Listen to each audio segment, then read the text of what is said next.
I want to say to you, my man, as your reverend, I want you to keep on keeping on. Victory is in sight. It may be so high you can't get over it. It's so wide you can't go around it. It's so deep you can't go under it. You got to go in the gate. I'm gonna tell you, in conclusion, he who sits on the red hot stove shall surely rise.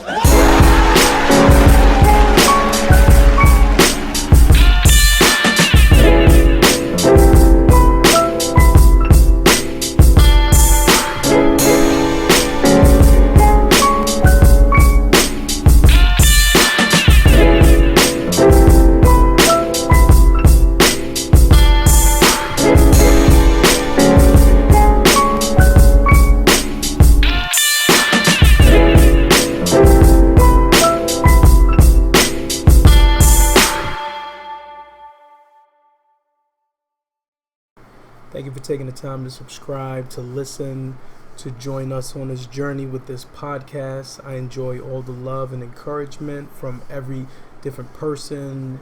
It's just overwhelming, the love that I'm getting for this podcast. I enjoy it. Basically, you guys know how we start this show. We're going to go into our poems of struggle, but this one is actually a quote from the brother Mumia Abu-Jamal, stated, "People build movements one by one, and tens, hundreds, thousands, and eventually millions. And what if Claudette Colvin, this poor woman, lost not only her seat and her dignity, but was later tossed into a mental institution?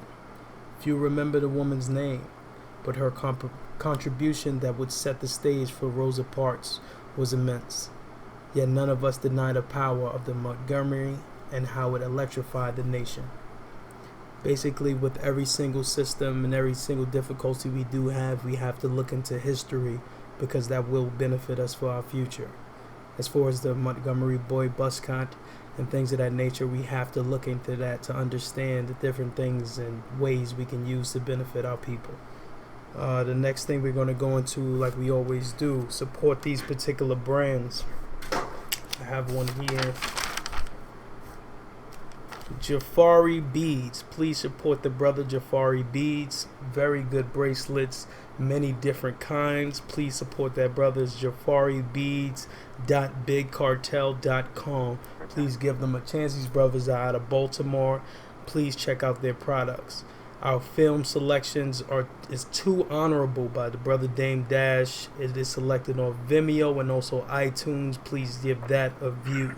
As far as for books, we're going into The Secrets of Balling by the brother Kenyatta Griggs. Please give that a listen. It's an audio book, unbelievable book. It's available also on iTunes. Please give that a listen. As far as businesses, this sister is coming out of Richmond, Texas. The business is Cupcake and a Smile. This is a food truck business, but she goes throughout Texas, I believe, and the cupcakes are amazing. Please support her if you're ever in the Texas area. Without any less, I would like to introduce my guest. This brother, pretty much I looked up his videos on Facebook and things of that nature. Very, very intelligent brother. Brings a lot of insight and different ideas and methods that we can use to benefit our people. Brother Dave Nelson, thank you for taking the time, brother. Man, thanks for having me. I definitely appreciate you allowing me to get on your platform and be able to dialogue with you. Appreciate that. Not a problem, Dave. I enjoy it so much, and I appreciate just the promptness and just getting back with you and the communication. But please, can you give the guests some kind of just a history of you, Dave, please? All right. Well, my career started about 1987. I was a kid. I wound up getting onto a radio show, and I started rolling from there. You know, I wound up on TV, a few pilots, things of that nature, and I grew. You know, I grew up with my career doing radio. And what wound up happening was I got to a point where I began to age out, meaning that I wasn't old, but the problem was I didn't, I was more than the average person. And so, because I was making more than the average. Yes, Dave, like what you were saying, you were talking about your career, brother. Yeah, so I got to a point where I began making more money than my peers because I've been in the game a lot longer than my peers. And so it's like, if you're going to pay me $150,000 instead of paying somebody else that you could get almost as good a job as done at $35,000, you're going to choose the one that's almost as good. You know, especially when you're trying to save a buck. And so I had to start adapting and evolving. You know, so I took my experience in marketing and branding and social media knowledge and applied that to a career in sales, and I haven't looked back since. Wow. You know, so that's pretty much how I got to where I am. You know, my latest book, Pitch, Close, Upsell, Repeat, has been on the Amazon bestseller list for 32 consecutive weeks now. So life is good, man. I'm just here trying to do the best I can to make sure that my kids are taken care of, my wife is happy, and my people are uplifted. Absolutely. Dave, that is amazing. And I just want to give you the most applause, brother, for what you're doing, because that is very beneficial on so many facets, because we need that literature out there and that message out there, what you're bringing forth. But as far as like just your struggles within the business, brother, like how was it just as a young black man trying to get your foot in the door? Like how was that? Please explain. Well, I will tell you, man, I didn't really get, you know, the struggle part of it until I became, I would say, around 2021. Because up until that point, I was working in public radio. And public radio was a different, you know, it's a different type of vibe. It's listener supported. I was working at the University of Pennsylvania, which is an Ivy League school, so it was an Ivy League station. And so my show specialty was about, you know, dealing with kids. And then when I got to college, it was at that point that I started to try to get in doing other things. I mean, I'm a kid from the hood. I wanted to be a DJ playing hip hop. You know, so I went to one of the hip hop stations here and had to fight just to get an internship. You know, because the one dude who didn't want me to have the internship was the one dude I wound up replacing 6 months later, producing his morning show. I guess he saw something in me that just said threat. You know, but I will tell you, aside from that, though, it's different. You know, like you may hear women say that when a woman is confident about herself or assertive or knows what she wants, they refer to her as a bitch. You know, well, I will go as far to say as when a black man is confident and intelligent and asserts himself, they begin to label you a troublemaker. So you have those kinds of situations being placed upon you on a regular basis when anyone who will say the same thing who was of a different cultural frame of reference or from a different tribe, as it were, would have no problems and would be awarded and applauded for saying the same things that you were saying. But innovation out of the mouth of a black man or out of the mind of a black man is something that is scary to not only the mainstream media but society as a whole, because it counteracts the programming and the messaging that's been out there about black men. Absolutely. And you touched on a great point there, Dave, because that is what I was discussing with my last guest, is that it's just based on the imagery. What you're seeing as the image of what you're supposed to do or what you're supposed to be, you'll subconsciously believe that that is your goal. So even though you're trying to go outside of that and internally you may want to be a good person, you are going to go into those images because society makes those roles for you to be. It was as a kid, because I was different. Like I was ashamed of a lot of things. I was ashamed because, you know, my hair is just a little bit curlier than the average brother's hair. You know what I mean? So I had to deal with the S-curl stuff and, you got ultra perm in your hair, that kind of nonsense.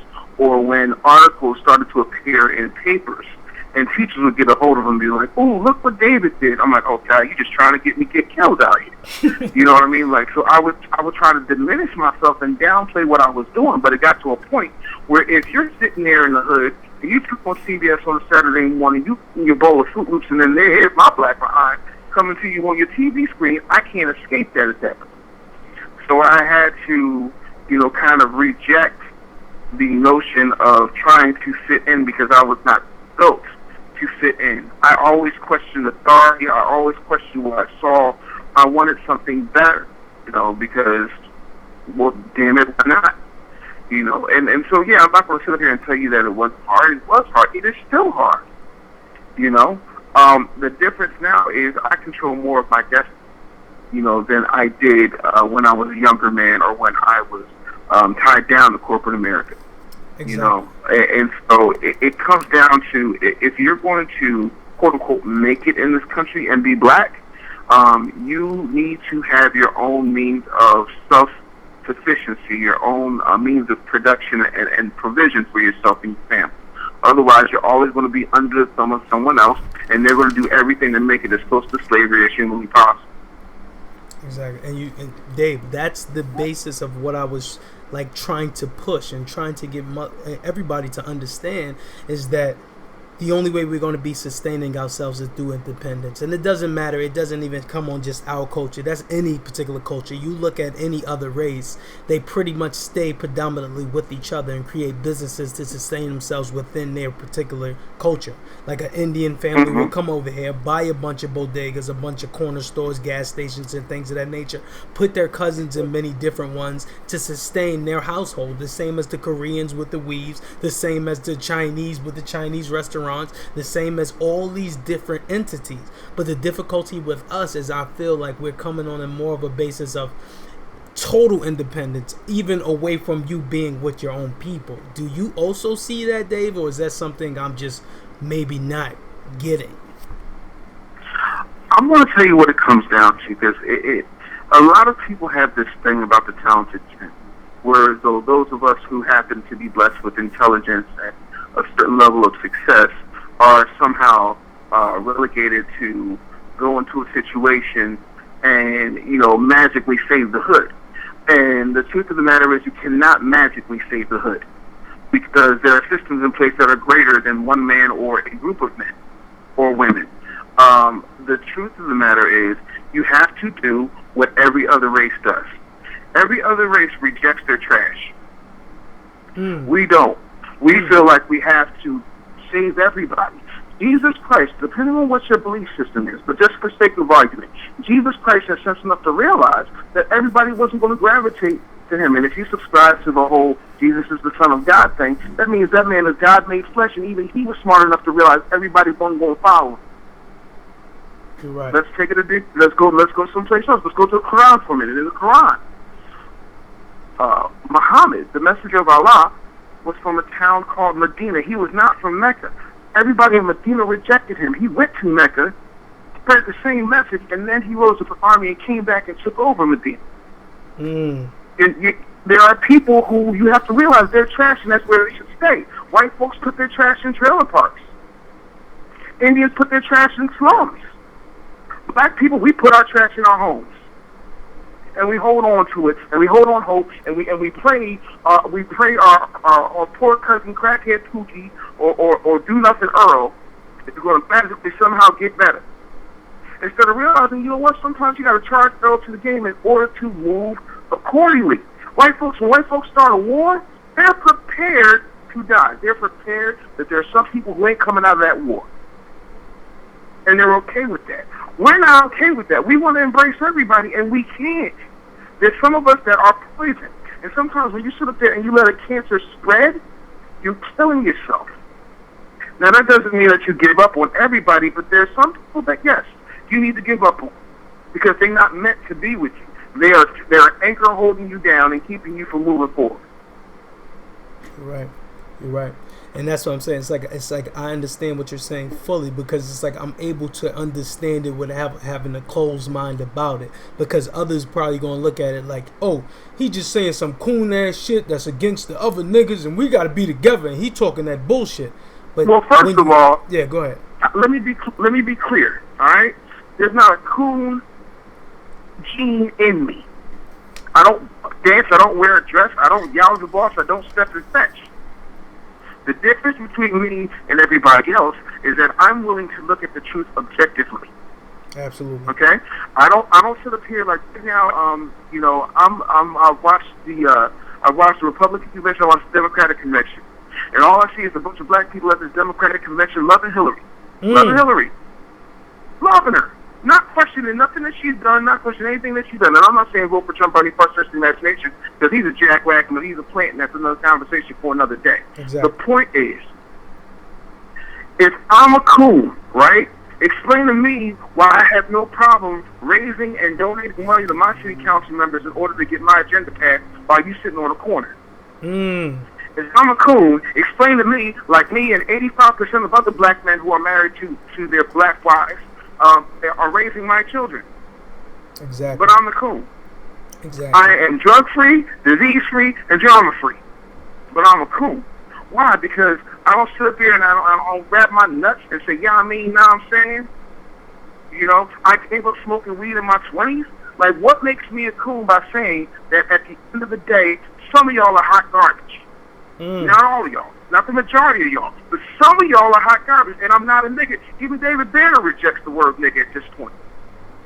You know, because what he said was, in order to use the term nigga as a term of endearment, you must first internalize it and say, yeah, I'm a nigga. Now that I've accepted that, I'm going to turn it into a positive. Like, no. We built this earth, and more recently, we built this country. For the past 240 years, we've made America great. Anything that's come out of America, we made great. You're But right. we downplay that because we don't know our history. I know my history, but I'm the coon. And that's basically what's going to be occurring. That's the basic divide. That's what is happening to us continuously, Dave, is that you're not going to have this open kind of dialogue to have that conversation with anybody, because it's like pretty much how people are so close-minded in certain ways. It's like there was a brother that went through the steps of just naming all the particular different entities and groups that black people are affiliated with, and it was disgusting. It's like 7 or 8 different groups that people belong to that keeps people separated. But when you look at these other cultures, it's one thing that binds them, and it's one thing that sustains them, and that's it. It's like, even though white supremacy is hurting us, white supremacy is what sustains them, and they continue to live through it. So we have to stop with the nonsense and believing that even though I believe in the Israelites mindset or the Muslim mindset or this mindset, we need to come together collectively and understand something collectively, because this is disgusting for us to really think we can sustain ourselves on our own. But go ahead, Dave. Yeah, I mean, to me, it's very simple math, right?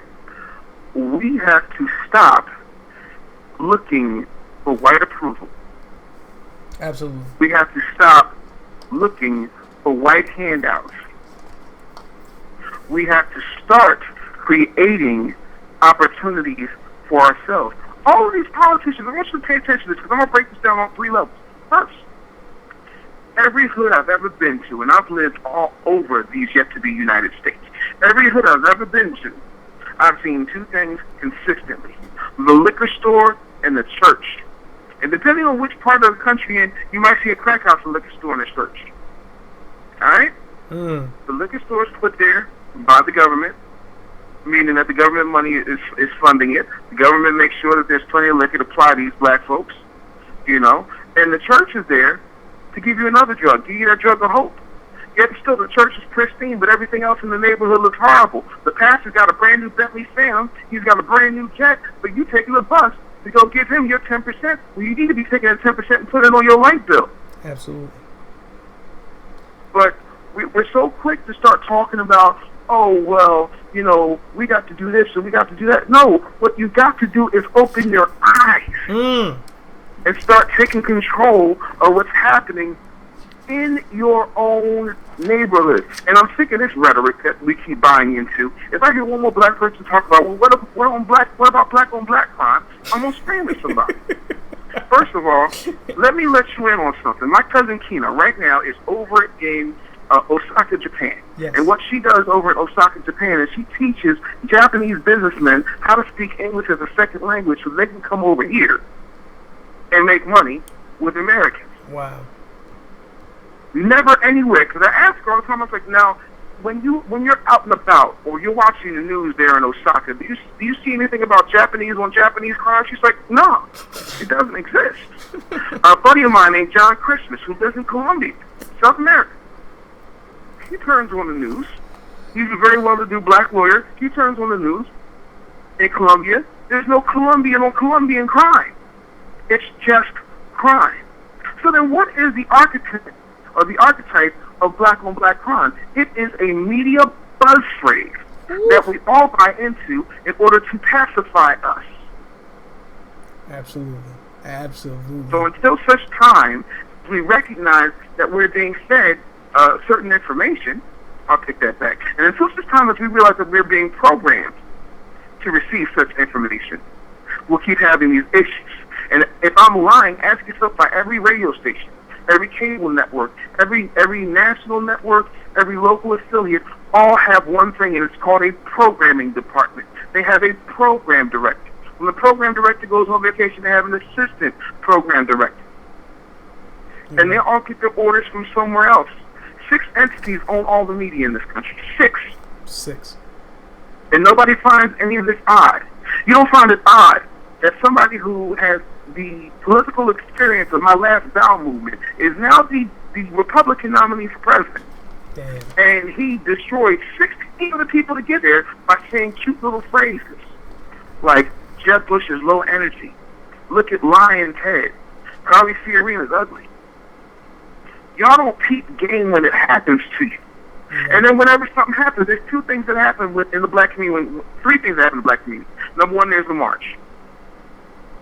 Number 2, there's what I call hashtag Negro outrage.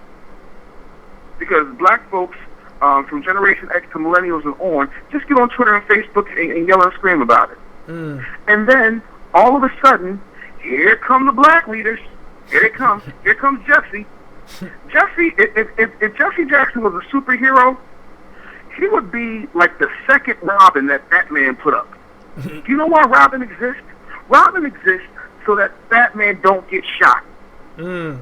Unfortunately, in this universe, Batman got shot, Batman being MLK. You're right. MLK, before he died, did 2 things. Number 1, he told Harry Belafonte, I believe that I have integrated my people into a burning house. Absolutely. The second thing he did before he died was he said, when I get out of Memphis, I'm coming to D.C., and we're coming to get our check. Meaning he wanted reparations. Black folks don't want reparation now because white folks have told black folks that, you know what, that's ridiculous, y'all don't need no reparation. Well, that's right, they right. You know what, we shouldn't have no reparation. But check this out. Black folks love Bernie Sanders. Bernie Sanders said reparations for black people would be divisive. However, he voted and passed to make sure Jewish people got reparations. Absolutely. When Japanese Americans got taken from their home and put in internment camps and got their properties, their storefronts, their neighborhoods taken from them by the federal government, they were restored. That's called reparations. Native Americans or indigenous people, whichever one you want to call them, are also beneficiaries of reparations. You know, the only people who have been historically disenfranchised in this country and in this world that have not received reparations are the people who built this country, namely us. Right. So, yeah, I'm the coon you want to mess with. Because I'm the coon who understands.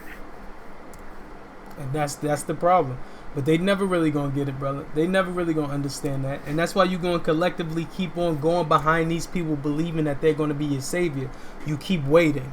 And you're gonna keep waiting by thinking that you're either gonna bring these other brothers that have been murdered years ago back to life, or thinking you're gonna have these people that have been thrust in front of you as your leader to change your life. It's not going to happen on both ways. We have to understand we can only change ourselves and our group internally. We cannot be dependent on Al, on Jesse Williams, on BT, or any of these other entities to come and sustain us as if they are to sustain us, but they're not.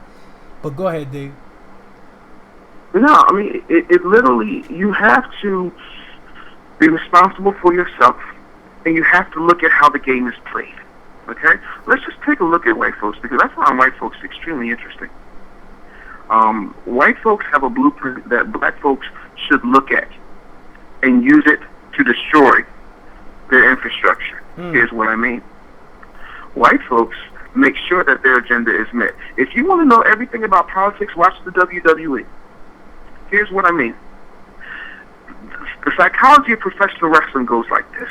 When you come, you buy your ticket, you take your family, you get your nachos or whatever else, and the next thing you know, you're sitting there ringside and you're waiting for the action to happen. Now you see on the jumbotron that says, "Well, brother, when I get down to that ring, I'm going to beat him down. What you going to do?" And all that, and that you're cheering for the good guy, and the bad guy gets in the ring, and everybody's going. And so now here's what you're missing.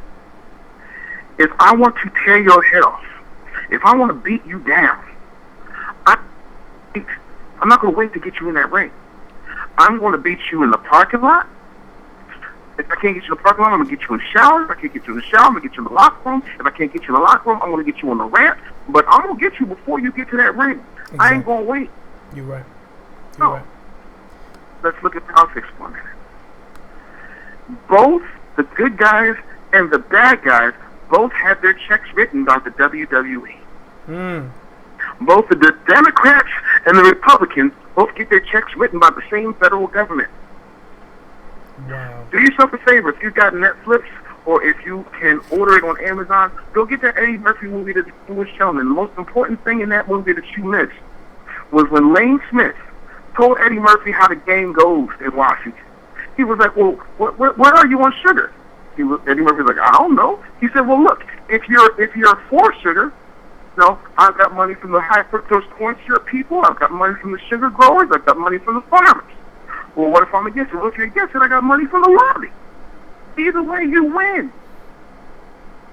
You're trying to act as if loving the Clintons or loving Obama or loving Joe Biden or any of these other Democrats is going to somehow benefit you when it hasn't benefited you for the past 60 years. Absolutely. Now, if you look at what's happened with Obama and the LGBTQ community, here's why they got so much stuff passed. Don't ask, don't tell, gone. Marriage in 50 states, done. Making sure they have the same rights as everybody else, done. How did that happen? Well, they cut the check to Obama over and over and over again, and then they made sure they had representation on both sides of the aisle. And before you say to me, "Well, Dave, most LGBTQ people are Democrats," well, that may be, but ask Caitlyn Jenner what she subscribes to and who she is voting for. Now, you look at the Hispanics. They wanted border control taken care of, done.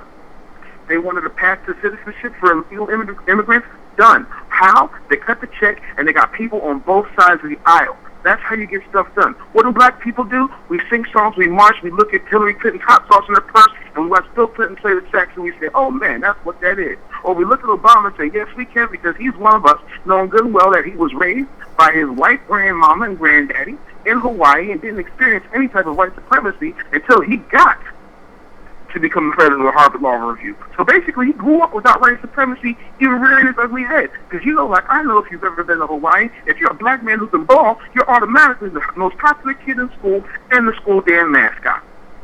Exactly. Not to mention, you and I share a lineage which comes from slavery. Obama does not. Michelle does. Obama does not. Absolutely. So our cultural frame of reference is a little bit different. That's why he has no problem saying little sound bites like, "Oh, well, Trayvon could have been my son." But he ain't put no laws in place to protect Trayvon, but he put plenty of laws in place to protect the cops. Wake up, black folks. Wow. You're being suckered. Wow. And you that's crazy too. And that's basically, not even to go further in, but I wanted to backtrack in so just the people who are listening really understand what Dave was saying about the basis of the reparations. I just want to give you a basic breakdown. I'm not going to go into every single culture, but I'm going to go into each culture's actual divide of the funds they receive. 1990 in the USA, the Japanese Americans received $1.2 billion. Basically a breakdown of $20,000 each from what occurred during the Japanese War. The Jewish claims on Austria received $25 million to Holocaust survivors. Black people during slavery received nothing. Go ahead, Dave. Bottom line, there was one brother in Georgia who actually did wind up getting his 40 acres in New York. But that's just he worked for the system. Like he worked the system. But we don't do that. We don't do that. And then we run around acting like we're voting for something as if that makes a difference. Let me tell you something. My kids can vote all they want to. If I say we gonna watch Sports Center, well, guess what? I'm the one who pays cable, so we watch the Sports Center. So fix your vote. Right. Yeah, that's so crazy. That's so crazy. You're so right, Dave. You're so right. And oh my God. Well, go ahead, brother. Say again? No, I said go ahead, brother. What you were saying, but that's the basis of what you were explaining. No, I was just laughing about it because it's so true what you were explaining. Like, it doesn't matter what the hell you guys are doing. No. I don't care. You fight with your sister, you fight with your cousin, you want to beat up your brother. I control shit. I pay the bills here. So if you want to fuck around in America, you guys want to march, you guys want to put up your Black Lives Matter signs, you want to go and stop on highways, you want to go and yell inside of the Congress or at my rallies or whatever the fuck you want to do. At the end of the day, I control your shit. And until you start to understand that, that's it. But you're right, Dave. It's like you put it in the simplest forms. I caught it, and I hope they caught it. But it is what it is, brother. But please continue. Yeah, man. I want my people to understand that I love my people. I do. But I mean, check this out, right? We don't want to get our hands dirty. And when I say we, I mean most of our people. We don't want to be the bad guy. We don't want to take an L. People got mad at me when I said most black folks nowadays ain't willing to die. You know, and people said, because I made a video called "Where Was White Supremacy Then?" And people thought that I didn't realize that the Black Panthers were killed by white supremacy, or MLK was killed by white supremacy, or Medgar Evers or Malcolm X was killed by white supremacy. I know my history. My parents was born in the 30s and 40s. My daddy's dead. My mom was 70. Wow. I am not your average Generation Xer / millennial. I am somebody who has parents that are old enough to be my grandparents. So I know where I come from. I know what white supremacy is, but here was my point. Even though there was white supremacy, the Panthers still had a breakfast program for them kids. Thank you. Even though there was white supremacy, Martin Luther King made sure that we shut them damn buses down and crippled the Montgomery, Alabama economy. Thank you. And oh my We have got to understand that there is power in actually getting up off our asses and doing something. Wow. But we're scared to do that. We're scared because we don't want to lose our good job and our quote-unquote good benefits. But good God, you're looking like a good slave and a good Yowza bosser, but you're not any type of good black individual because you are not willing to die for your people. And Martin Luther King, who they love trotting around so much, said of a man ain't got nothing to die for, he isn't fit to live. And it's a whole lot of people I'm looking at in my age group who ain't fit to live. Thank you. Thank you. And if you won't even die for your kids. Yeah. If the building was on fire, you'd be so happy you got out, you wouldn't even realize that your baby's still in there. Wow. And then the fire department will tell you, oh, Mr. So-and-so, don't go in there after your child, and you'll listen to him. Wow. Yo, Dave, oh my God, Dave, man, this is a blessing. This conversation is such a blessing, brother. You just getting every piece of electricity going through this brain going right now. You hit it on such a hard level, and that's the basic understanding. The building's on fire, you're running out, your children are still there. So we leaving our children in this fucked up state when we pass away, and they're still burning. Damn, Dave. Thank you. Damn. I mean, how many of us have life insurance? Damn. Honestly, how many of us have life insurance? I mean, if I die right now, if I go out here, because I'm about to go pick up my oldest, right? Thank you. If I go out here right now, and God forbid I get killed, my kid's an instant millionaire. Exactly. And therein lies the difference. You can't, there's my baby right now. You can't sit up here and leave the opportunity for generational wealth off the table. Damn. It's just irresponsible. Absolutely. Dave, this conversation most definitely needs to continue in the future, brother. I'm going to let you go on your journey, but this was amazing, brother. Is there anything you want to say in the closing? Yeah, man, I just really want folks to wake up and realize that the only way that we're going to be successful is if we take our own lives into our own hands and get things done. That's all I want to say, man. And I want folks to go out, and get some books, man. Read some things from some people you haven't heard of. You can always find me everywhere at The Business Bully. Usually that's how I am, except for on Twitter. It's my inner brand on Twitter, but everything else is at the Business Bully. My YouTube, my Facebook, the whole nine. You know, I probably drop one book a month, just on different things that most people don't even think about, like how to make money using Pokemon Go to start and build your business. You're right. You know what I'm saying? We got to start using the tools that we have. We're in the most technologically advanced point in history up until this point. Absolutely. We got to start taking advantage. You're right. You're right. That's it, bro. You know what I'm saying? And I'm always around. Thank you, Dave. I appreciate this conversation, brother. You get where you got to go safely, and I appreciate you so much. Please, let's keep in touch. All right, man. You got it. Thank you so much for having me. I appreciate you, man. And bless you for what you're doing. Thank you, brother. Bye.